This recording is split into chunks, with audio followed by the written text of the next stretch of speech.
I always get kind of tickled. It says leave meeting, like, I'm not going to be recorded. I'm leaving the meeting. All right. I read a devotional this week, and I just thought it was a perfect way to start sort of as a prayer for tonight. It's a devotional called I Hear His Whisper. And so it's written like God is speaking directly to you. And it's called Live with Expectation. What if I designed this very moment to be a moment of encounter, a moment of victory, a moment of breakthrough? What if you live with the anticipation of good every single instant? What if you paid attention more? What if you believed that every second of your life was an opportunity for something greater? Could it be if you stilled your thoughts and turned them to me, something amazing might happen? You're confident because you trust my love. You live with this expectancy because you have embraced my goodness. You're walking in tune with me and standing hopeful because your eyes are constantly on me. From now on, I want you to expect my goodness to overtake you. My love is an unstoppable force. Stay in my love. I thought that was fitting about living in expectation and looking to the Lord for good things to happen. We will start just real quickly, kind of recapping. I think you were all here for last time, but just to kind of recap what we did, we talked about living without regrets, and we had some like adventure kind of regrets we had, like wanting to travel more and that kind of thing. And then there were things that were maybe have gotten in the way of you living out the life that God's designed for you, like worrying about what other people think, letting busyness of life crowd things out. And basically, no regrets living comes down to living the life God has for you and honoring who He created you to be. So that's where we're going to sort of our jumping off point for tonight. I'm going to share my screen. So this is what we looked at last time. This is the sort of the overview of the keys to no regrets living. So first is committing to the life that God promises. And I think we talked a good bit about that before. The second step is to discover your GPS, which we're going to get into more detail about what that is. And then the third one is to follow the GPS that God has given you in particular. Well, am I not in the right mode?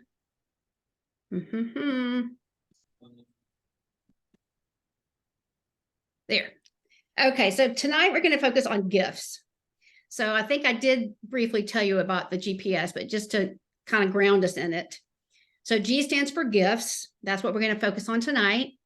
P is passions, which is what's important to you. So that includes things like your values, any causes you believe in, hobbies you have, and any dreams you have too.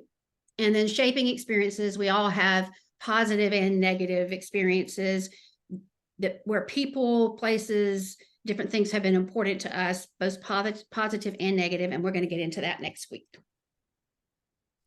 So let's talk about gifts. So when I'm talking about gifts, I'm talking about inherent strengths is the first component, and the second is spiritual gifts. So the thing I want to focus on is I think quite often when people ask us about our gifts, we talk about skills. But these are things that are part of you. You might think of more like character traits or personality traits. This is part of who you are, as opposed to something you learn. A lot of times skills have a shelf life, but these kind of strengths don't have a shelf life. And let's see here. Oh, okay. I know what I was saying. I was like, there's a story I was going to tell. Okay. I'm saying to think about traits versus skills, because I'm going to stop the screen share. Because we have to be before we can do. And I think we're often so focused on the doing that we forget the being. And I want to share a little story. It was actually a very pivotal moment for me back in I guess it was the early 1990s. I was a workaholic, and I was in my office one weekend. This is back when you couldn't do remote work. You know, you had to be in the office with your main computer.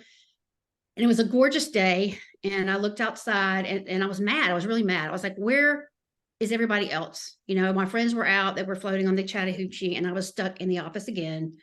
I was traveling every week, all week. I had all these receipts to be expensed and my fast food lunch, and I was just really frustrated.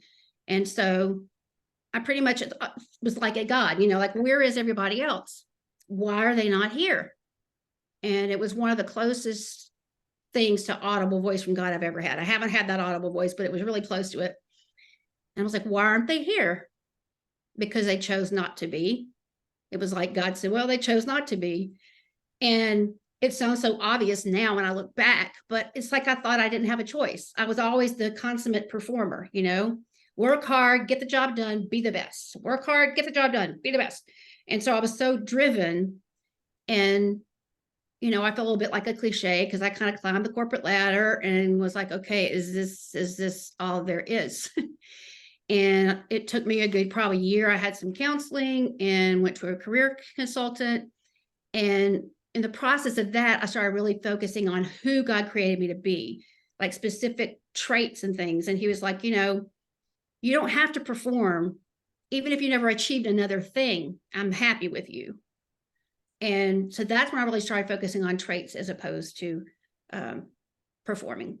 And of course, it's a process. It took me a while, but I just want to drive home the point that yes, we were created for good works. So what we do is important, but what's more important is honoring who God created us to be and focusing on specifically what he has for us because we have unique strengths. And I thought of like sometimes examples I think are helpful. So I actually need to share the screen for that too. Okay. So here are a few. So somebody might say, oh, I'm really good at building teams. Well, that's not really your gift. Your gifts are about what makes you good at building teams. So maybe you're collaborative, you're goal-oriented, you're motivational, you're good at helping people get excited about things. Another one might be you're gifted at painting portraits. Well, that's not really your strength. Your strengths are that you're creative. You have to be approachable or else people wouldn't sit for you to do their portrait. And you're detailed. You're capturing all the details of the person and their likeness. Another one, I've heard people say, I was born to be a mom. That's my gift. Well, how are you a great mom? I mean, this is my mom I was describing here in particular.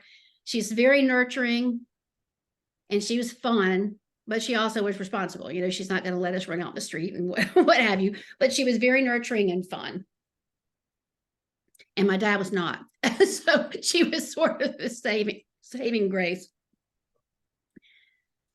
So with that said, what I want to do is I want to have you guys think about other people on the call.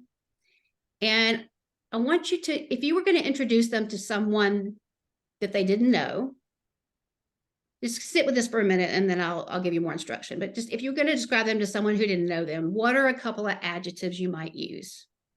And obviously this isn't like how old they are, how they look, but character traits. And so I want you to, I'm going to give you, because some people aren't good at thinking of things, they go blank on the spot. So I have a list of some example strengths. But what I want to ask you to do, and we'll take a few minutes for this, is in the chat, to drop in the chat some words you would use to describe your peers on the call here. So like, I'll go ahead and I'll give an example. I'll start. So Severin, I would say that she's very organized. She's patient. Let's see, what's another one? See, I'm using the list now. She's very thoughtful. So those are three things I might say about Severin. So if you just take a few minutes with that. And I guess, let's see, I guess I can, is that going to take it away? Yeah, that's going to take it away. I'm not leaving the meeting. Okay, I'm going to leave that there for a few moments and let you guys drop comments in the chat and then I'll look.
Is that everybody? I'm trying to see how many people we have. 1, 2. Mine.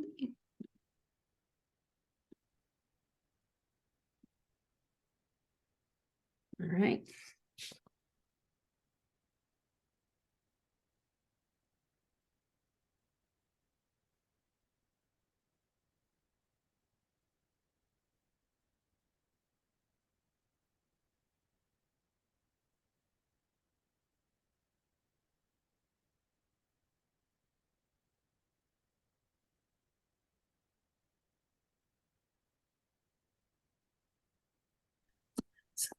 I forget which one's B1 and which one's B2.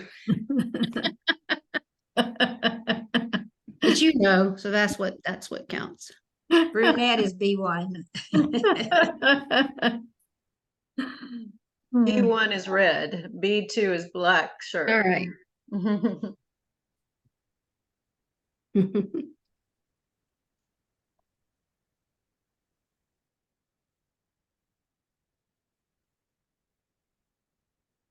You know, I haven't done much in the chats. Does it save, Severn? Does it save the chats or not?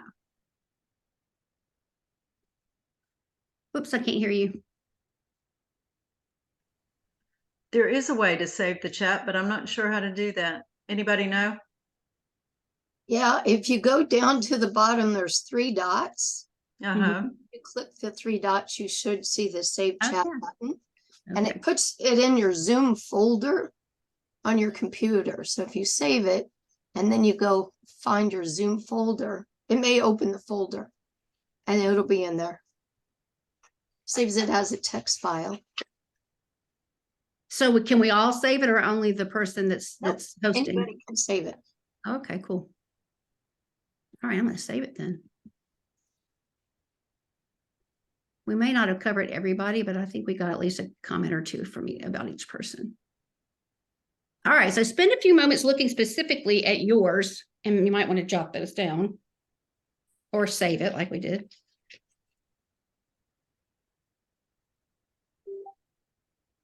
And then we're going to talk a little bit about them.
Okay, let's just spend a few minutes talking about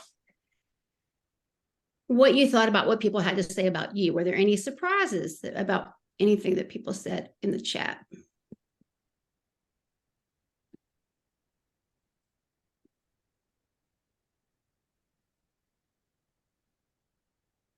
Specifically, I'm looking at you to look at what people said about you in particular.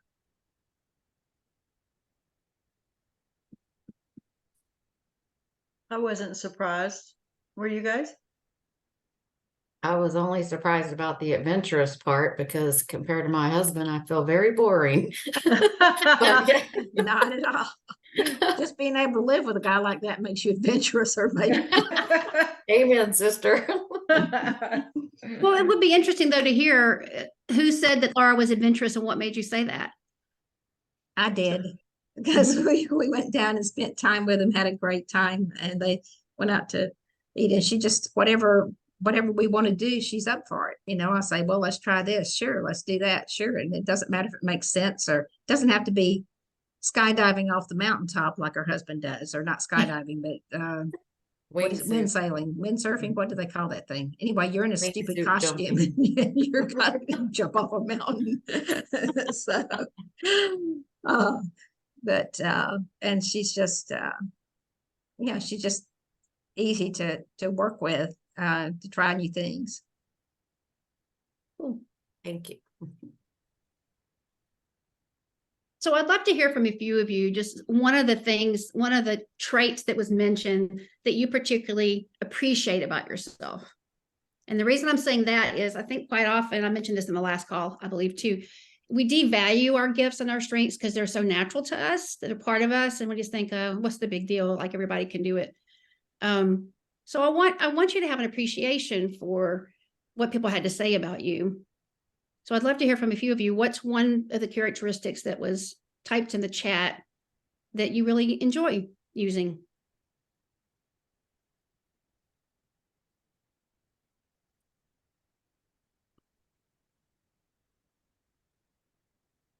I think for me, I'd say generous. Mhm. And it's not just money kind of a thing. I just think being generous with people is that trying to believe the best in people, Mhm. giving them the benefit of the doubt. We all need that these days, don't we?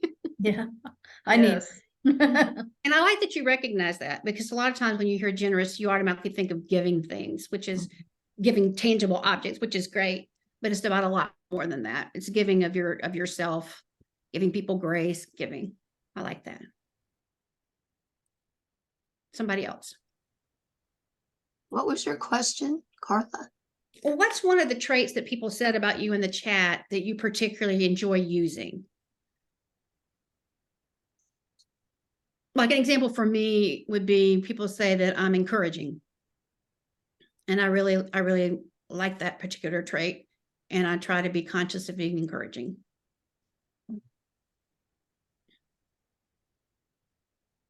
And I think it's because I've had a lot of discouragement in my life. So makes you want to encourage other people, like things are going to get better. For me, I like the open-mindedness, and meeting people. That was nice. I feel like with my business and people, it's to keep an open mind for anything. It keeps trying to find my way and see the best in everyone for the open-mindedness. Yeah, boy, that's in short supply, at least on social media. Open-mindedness. So that's refreshing too. What about the rest of you? Is there anything that jumps out? Well, for me, the one that I like that I'm conscious of and try to do is being fun. Mm-hmm. Well, and I don't know if fun's a good one, but silly. Silly or fun. Because I don't know, I've always had tended to take things growing up, very serious. And then, I don't know, I guess I found that you don't have to be serious about everything. Yes. That would be kind of boring.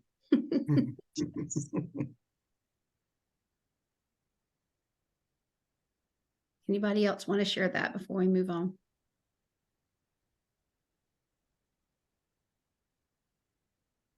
Okay.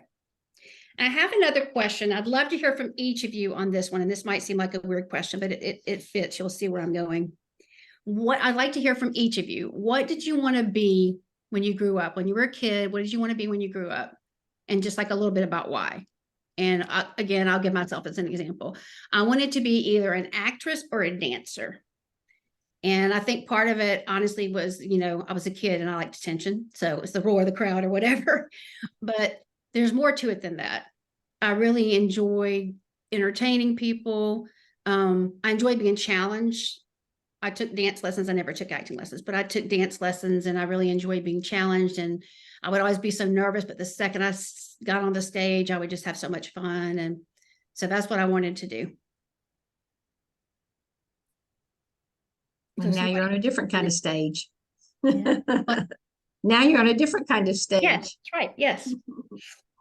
And I did market research for many years, and the clients would be behind a mirror watching you. So It's kind of like acting. You know, it's funny. I remember in high school being in my car, you know, those last few years when you have some flexibility in your schedule and you don't have to stay the whole day, but you could go out for lunch or whatever. I remember looking at people in other cars and thinking, what do they do that they have time freedom and flexibility during their day? I want that. And I find it so interesting that I wanted that at such a young age, like 15, 16, you know? Mhm. And I still really cherish it. It's important to me to be able to, you know, just choose to take the day and go spend it with James for whatever reason. You know, the time freedom is just something I very much cherish. Yeah, that's like you saw something that you wanted. You saw other people doing what you wanted. So that's pretty cool. They were an example for you. Yeah. When I was very young, I remember wanting to be a gymnast, and I loved to watch gymnasts on television. And I think about why or what, and I feel like the balancing beam of a balancing act, balancing life. So when I really look at it as I've gotten older, it has been a true balance of a variety of things and caring for folks. I love that. And you're already naturally doing what I was going to say is there's kernels from your childhood in terms of what your gifts are and what you're passionate about. And so you're kind of bringing it full circle already. When I was little, I wanted to be a grandmother. You did? Yeah. How come? But I didn't usually tell people because that was just too weird of an answer. I really wanted, I had a really, really wonderful grandmother. And I mean, she taught like the 3-year-old Sunday school all her life. Oh. She just loved people and just made a huge impression on me. So you wanted to be like her. Yeah. And I think I didn't want the responsibility of the kids. Smart woman. I should have put that down. That's one thing that's very nice about not having kids. I mean, for a while I grieved that I didn't have kids, but we have lots of nieces and nephews and godchildren. We get to play with them and whatever. And now they're older and we get to have nice time with them, but we're not responsible in any way. So that's nice. That was wisdom. Yes. Well, when I was young, from the time I was probably 12, I wanted to be a wife and a mother. I felt that that was what God had, now that's whether that's your gift or what you wanted to be, I felt like that's what God had called me to do. And mother always worked. She worked outside the home all my life. And I really wanted her to be home. So I don't know if that had some nugget in there to make me feel that way. But, and Bill was the 4th guy I was engaged to, and I got married at 18. So I was really, You started early. I wasn't boy crazy. I mean, I looked around the room. Okay, who's marriageable material? That guy looks good. Go after him. So I love that. I don't know how my parents survived. Yeah. So, but I just felt like that I had the gifts involved to make any guy happy. The problem was I was looking for all the broken, wounded guys because I was going to fix them up and make them better and make them happy. Doesn't quite work that way. There was some good there though, because you wanted to be nurturing and you wanted to be present. And so and I wanted to, I really wanted to be home for my kids because I missed that with mother. And I think that really made an impression, kind of the opposite way of saying, now I have a fabulous grandmother too, but she was a farmer. So in my eyes, she was a housewife because I chose that as my career and I was serious about it. I mean, I did lots of things to be a good, they wouldn't call it a housewife now, but it's still managing a lot of stuff. So. Yes. Great. We got a couple more. Laura, Melanie. I wanted to be actually several things, but one, I wanted to be an oceanographer, an astronomer, and a photographer. And I just think they just live lives of great adventure. Yeah, I was going to ask what they have in common. Yeah, adventure. Adventure, and it's never the same thing, it's something different and exciting all the time. Mhm. The variety and adventure and Yeah. Mhm. oceanographer. I don't even know exactly what an oceanographer does. Well, once I started finding out what I had to go through to be one, I didn't want to be one anymore. I just wanted to be swimming around in the ocean finding stuff. Mhm. I guess mine was a lawyer and a school teacher. I know they seem opposite extremes, but I mean it's both I feel like it's helping somebody. And as far as a school teacher, I had specifics like 6th grade to teach health and PE just because I loved, Wow. sports and all that.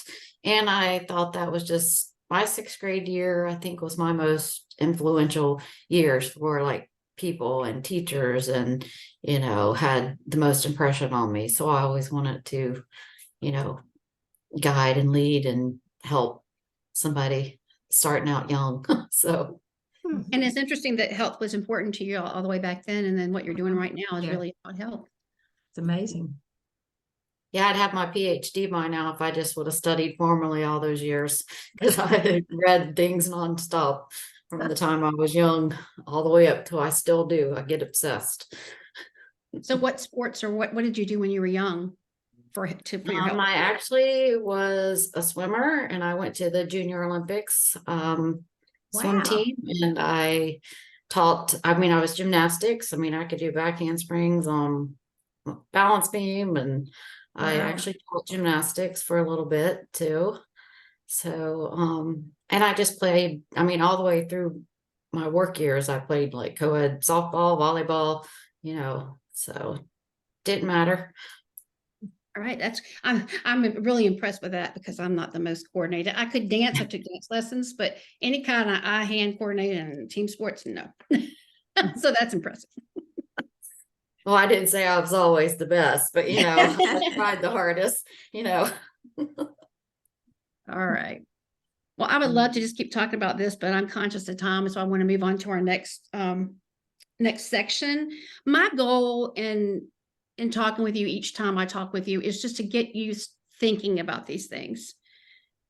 Because I think the more you're aware, so we talked some about gifts, other people described you. We just talked about what you want to be when you're a kid. There's some gifts that are evident there. So I think just being more aware of those things, God will bring to mind what he has for you and what he wants you to do more with them.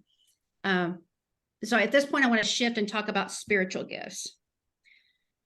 Now, there's a lot of different ways to look at spiritual gifts. From the purest perspective, spiritual gifts are given to you at the point of salvation. And the thing that sets them apart from other gifts is they're given by the Holy Spirit, and they're given specifically to develop and grow the body of Christ. Now, people will get real hung up on how many gifts are there and what specifically are they and how do they compare with your natural gifts. And I don't want to get hung up on any of that because there's just so much overlap. When I work with people, when we start looking at their natural strengths and then their spiritual gifts and what they're passionate about, everything's very overlapping. So I would just encourage you to go before God when it comes to spiritual gifts and ask him to tell you. Maybe also ask other people. And then the third thing is there are some really good spiritual gifts assessments, which I will send a couple of my favorites to Severance in case she wants to distribute that to you guys. But the most important thing is to use them. So I'm going to share my screen again. So in 1 Peter, it says, each of you should use whatever gift you have received to serve others as faithful stewards of God's grace in its various forms. So it's about using our gifts, but I also want to emphasize, it says, as faithful stewards of God's grace in its various forms. So something I've observed in my retreats and with clients is quite often people want spiritual gifts that they don't have. Like they'll say, well, that's not a very exciting gift or whatever. But each and every gift, we know in scripture, it tells us that each and every one of us has unique gifts and that each and every one of us is important to the body. The whole thing about the hand and the foot and all of that. And it's not only the specific spiritual gifts you have, it's your gifts in combination that makes you really unique and powerful. So here are a few of the spiritual gifts. These categories are very arbitrary. You could put some of these things in more than one category. This is just a way to kind of think about it, to look at it. So you've got your management gifts. Those are things like administration, people who are very organized and into administration, leadership, shepherding, meaning like really discipling people one-on-one or small group. So those things can be used in the body and in your life in general in a variety of ways. Second, we've got spiritual insight, and we have discernment, knowledge, and wisdom. And of course, God gives all of us some of that. It's just a matter of, is there a gift you're particularly strong in? Third is outreach, so apostleship and evangelism. So bringing new people into the fold and creating new churches, creating new opportunities for people. Next, we have serving. There's a lot that falls under that. Compassion, craftsmanship. So people in the church that do things like build sets, or some churches have drama teams, musicians, people who use their skills for that. Giving, we talked earlier about being generous, and so giving encompasses a lot of different things within the body. Helps, and I put practical tasks there because it's a little bit different from servanthood, which is also under serving. And hospitality. And servanthood, I've got definitions of all of these, which I'll also send to Severin. Servanthood is a little bit different than helps because it's more of a sacrificial kind of thing. Like sometimes you give things up, you not suffer, maybe that's too strong a word, but you may be inconvenienced. You may be thinking about other people to your detriment sometimes if you're a real servant, if that's a big gift for you. The next category is communication. First on there is prophecy. And I'm just remembering recently when I did a session on this, and I was asking people to share some after they did the assessment, what they came up with. And somebody was teasing and they said, oh, I was really rocking the prophecy, But the definition of prophecy is not like something like magical and out there. The definition is, prophecy allows someone to be open to God to speak his word through them, calling people to a right relationship with him. So it's about, God can just give you a word. It doesn't have to be like something big and major. Also under communication is teaching, tongues and interpretation of tongues, and exhortation. And I put encouragement there because I had the gift of exhortation. That is like, it's a hard word. So I'm like, literally, it's about encouragement. Then we have intercession, faith, and people who have a strong gift of faith. It's more than just believing. It's like quite often people who have that gift, God brought them through some real hardship. So they have faith that God's going to use everything for their good. Healing, mercy, and miracles. And miracles is another one that some people said, I came out with miracles, but I don't think I can work miracles. Miracles is the ability to never doubt the power and presence of God in creation, the ability to help others see and believe in God's power. That is a very broad brush overview. And I want to start by asking you guys, when you look at these categories or there are specific gifts, is there something that jumps out at you? You think, I might have that one.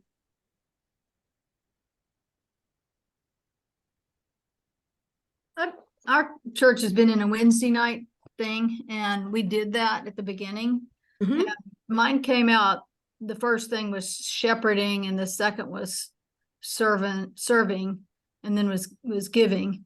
But for some reason that shepherding and the serving clicked this time around. And I thought that those are the things I complain about. Like, why isn't somebody taking care of those people? And those are the things that keep being on my heart. So I really saw it in how I was wired.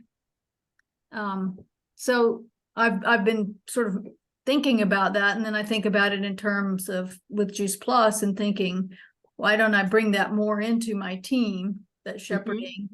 And so it really has been something I've been sort of chewing on for the last couple months. I love that. I love how God's using that. And it dovetails, like I was just talking about how things overlap. When people described you, compassionate, generous, thoughtful, those all go right along with what you just said. So that's really cool. Yeah, some of you may have taken these kind of assessments before and know what your spiritual gifts are. But regardless of whether you know, just what's an inkling you have based on what you see here.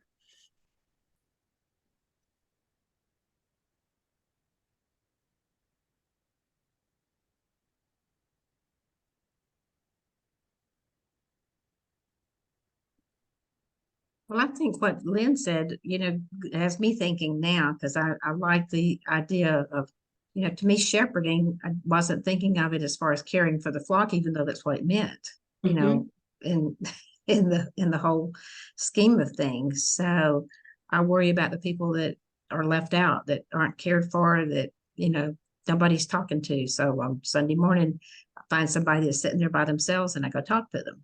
And it's like, this is what we need to do, to make people understand that God loves them regardless. So that, and the probably, I would say, helps to start with, but then the servanthood, with it being sacrificial, not that I'm saying that I sacrifice for people all the time, but I can do things to the point that it's not good for me. It's probably not good for them. So I can carry it. It's kind of like, well, you have gifts, spiritual gifts that you've been given, and this is how you act when you're in the spirit, and this is how you act when you're in the flesh, and they're not the same. So I think I probably veer a little bit more to the flesh than I should. So that's something to think about. Well, that's a very wise observation. I know one of my coaches taught me early on that any strength can become a weakness if you're really out of balance with it. Right. Like if you're Yeah. generous, but you're so broke you can hardly feed yourself, that's not good, Yeah, that's when you are generous in other ways. Yeah. Or as generous as you can be.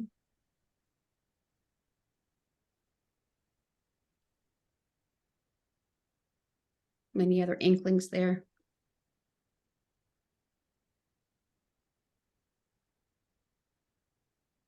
Well, for me, the one that just sort of strikes is discernment. Mm-hmm. That's a good one for Melanie. Yeah. What is it about that one?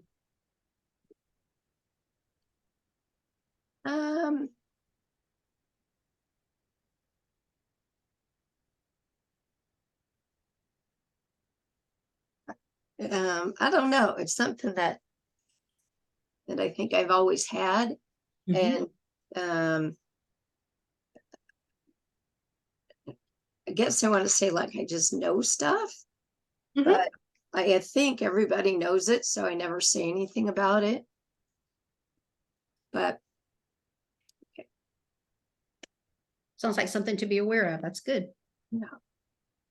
Because that kind of circles back to what I talked about as the first step to living a no regrets life is to really commit to the life God has for you. And if you're aware of these things, then you're committed to honoring the gifts He's given you, then you're living a fuller, more abundant life.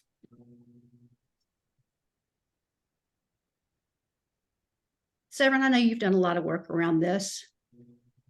What's your favorite gift of yours, spiritual gift? What do you enjoy using the most? Yeah, I was trying to hold back because I taught spiritual gifts for over 10 years in my church. Those of you who don't know, Carla knows it well. Mhm. And so I have probably overanalyzed this because I've done so many assessments. But the one that I like the most is hospitality. So as Brenda said, this can be good and bad. I love entertaining in my home. I've got Thanksgiving, everybody's coming here, but I can overperform and be a perfectionist about it if I don't have the exact napkins and I don't have the exact, this or that. But I think just making people feel comfortable in my home and hopefully allowing them to feel the presence of God in our home is very important to me. Yeah, you do wonderfully at that.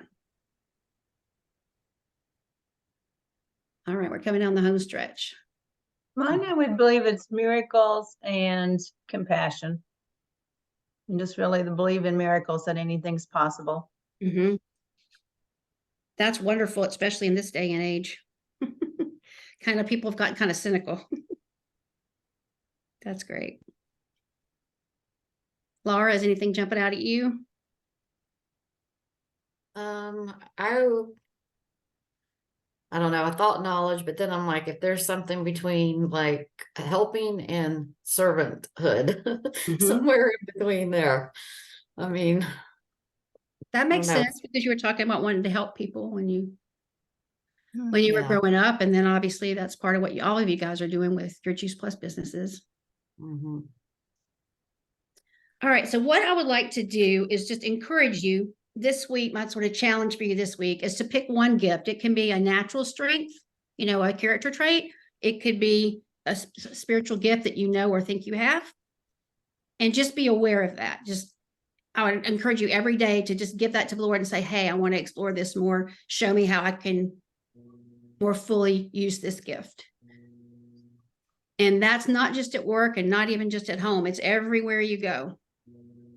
I feel like the core of my purpose, I feel like, is to really encourage women to be who God created them to be. So I'm aware of that, whether I'm doing something with my niece or I'm speaking to a lady at the grocery store, just trying to have that spirit about me. So I would encourage you guys to do that this week, and hopefully you'll have a little something to tell me next week about it. If you are interested in taking a spiritual gifts assessment, I'll send some to Severin. She might have one that's more elaborate that she recommends, but I've researched a number of them that are free, and there's 2 that I particularly like. So I'll send those 2 links in case you want to do that. And neither one of them is very long either. And obviously these are just, the assessments are just things to help you gauge, give you an idea. So God may give you something different than the assessment does. And as you're talking with people and asking them about what your gifts are, that's another way to get to it. So thank you so much for letting me be with you tonight. And Thank I you. got something out of it. Thank you. Thank Mhm. you. Thanks. You. That was Deborah, good. did you want to wrap anything up? I don't know if you had anything. I was trying to figure out how to stop the recording. Sorry.